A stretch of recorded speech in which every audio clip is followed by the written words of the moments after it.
Hello students, इस video में आप लोग देखेंगे कक्षा 10वीं के एनसीईआरटी गणित से प्रश्नावली 8.1 के प्रश्न संख्या 2 का हल। प्रश्न संख्या 2 में क्या कहता है, आइए देखते हैं। आप लोग प्रश्नावली 8.1 के प्रश्न संख्या 2 को देख पा रहे होंगे। प्रश्न में कहता है आकृति 8.13 में tan p minus cot r का मान ज्ञात कीजिए। आकृति 8.3 ये है और इसमें जो है हमारा PQR त्रिभुज एक दिया गया है और जिसमें PQ भुजा की लंबाई 12 सेंटीमीटर है और PR भुजा की लंबाई 13 सेंटीमीटर दिया गया है। तो इसी के आधार पर जो है हमें tan p minus cot r का वैल्यू ज्ञात करना है। तो सर्वप्रथम हम यहाँ से क्या करेंगे, पाइथागोरस प्रमेय का इस्तेमाल करके QR भुजा की लंबाई पहले निकालेंगे। तो आइए पहले हम इसमें आकृति को खींचते हैं, उसके बाद आगे चलेंगे।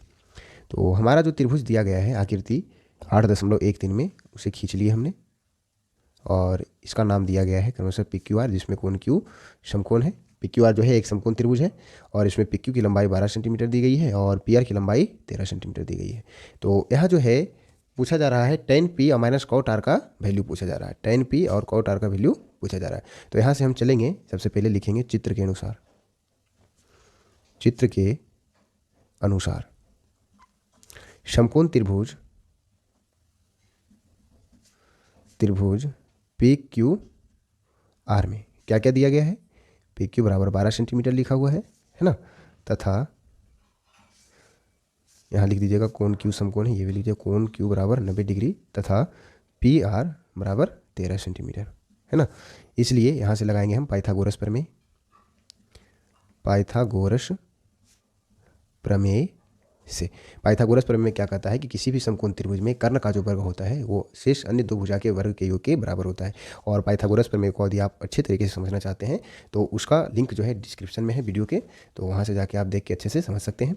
तो पाइथागोरस प्रमेय के अनुसार जो है हम त्रिभुज PQR में लिख सकते हैं PR² is equal to PQ² plus QR²। ये चीज़ क्लियर है। तो PR का वैल्यू हमें 13 सेंटीमीटर दिया गया है, तो यहाँ पे वैल्यू भरेंगे, 13 का स्क्वायर हो जाएगा और बराबर में PQ का वैल्यू दिया गया है 12 सेंटीमीटर, 12 का स्क्वायर यहाँ करेंगे और QR का वैल्यू हमें पता नहीं है तो QR ऐसे ही छोड़ देंगे। अब यहाँ से 13 का स्क्वायर सबको पता है कि 169 होता है और 12 का स्क्वायर 144 होता है, जो कि इधर जब आएगा तो 169 में क्या हो जाएगा माइनस, बराबर में उधर बचेगा QR²। या यहाँ से हम QR² का वैल्यू जो है 169 में 144 घटाएंगे तो 25 के बराबर आ जाएगा। या यहाँ से लिख सकते हैं QR बराबर √25, तो बराबर में वैल्यू आ जाएगा √25 का वैल्यू क्या होता है 5 के बराबर। तो यहाँ से जो है हम त्रिभुज PQR में PQ और PR भुजा की लंबाई दी गई थी, तो हम QR भुजा की लंबाई निकाल के ले आए, जो कि आया है 5 सेंटीमीटर। ठीक है। अब हमें प्रश्न में निकालना क्या था, tan p है ना, तो यहाँ लिखेंगे अब tan p minus cot r, इसका वैल्यू ज्ञात करना था। आप प्रश्नों को देख सकते हैं, यहाँ पे हम दिखा रहे हैं आपको। tan p minus cot r का वैल्यू हमें क्या करना है, ज्ञात करना है। तो आइए इसे ज्ञात करते हैं। तो tan p हमें ज्ञात करना है, तो tan p के लिए जो हम लिखेंगे, तो tan के लिए सूत्र क्या होता है, लंब बटे आधार होता है। tan के लिए सूत्र क्या होता है, लंब बटे आधार, ये आप जानते हैं। तो p कोण के लिए हमें लिखना है tan का वैल्यू, ठीक है ना। तो कोण p के लिए जो है ये लंब इसके सामने की भुजा हो जाएगा, मतलब कि QR हो जाएगा, समझ रहे। और आधार जो है इसकी संलग्न भुजा, कोण P की संलग्न भुजा जो कि PQ है, कर्ण को नहीं लिखना है, तो यहाँ QR बटे PQ हो जाएगा। माइनस cot R का वैल्यू लिखेंगे, मतलब कोण R के लिए हमें क्या लिखना है, cot का वैल्यू लिखना है। तो इस कोण के लिए जब लिखेंगे तो इसके लिए ये लंब हो जाएगा, है ना। और cot का वैल्यू क्या होता है, आधार बटे लंब, है ना। cot क्या होता है, आधार बटे लंब, इसके लिए ये सूत्र होता है।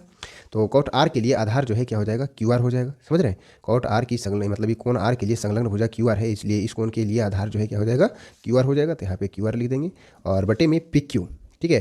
तो PQ यहाँ पे हो जाएगा क्योंकि लंब है, तो इस कोण R के लिए जो है लंब क्या हो जाएगा, PQ, तो बटा में क्या कर देंगे PQ। और QR का वैल्यू 5 सेंटीमीटर दिया गया है, 5 लिखेंगे। PQ का वैल्यू हमें प्रश्न में, मतलब QR का वैल्यू निकाले थे 5 आया था और PQ का वैल्यू 12 सेंटीमीटर है, 12 सेंटीमीटर लिखेंगे। ठीक वही वैल्यू यहाँ भी है 5, QR का वैल्यू और PQ का वैल्यू क्या है 12। तो 5/12 में से 5/12 जब हम घटाएंगे तो वैल्यू क्या आ जाएगा, 0 के बराबर आ जाएगा, ठीक है। तो यही हमें क्या करना था, प्रश्न में ज्ञात करना था tan p minus cot r का वैल्यू। तो क्या निकल के आ गया, 0। तो आशा करते हैं कि आप लोग प्रश्न संख्या 2 को बिल्कुल ठीक तरीके से समझ गएंगे। और यदि वीडियो पसंद आए तो वीडियो को लाइक कर अपने दोस्तों के साथ शेयर अवश्य कर लीजिएगा। मिलते हैं इसके अगले वीडियो में, तब तक आप हमारे चैनल पर बने रहेंगे। धन्यवाद। और यदि आप इंट्रोडक्शन वीडियो नहीं देखे हैं त्रिकोणमिति का, तो उसका भी लिंक डिस्क्रिप्शन के वीडियो के डिस्क्रिप्शन में दिया गया है, वहाँ से जाकर के आप उसे देख सकते हैं। धन्यवाद।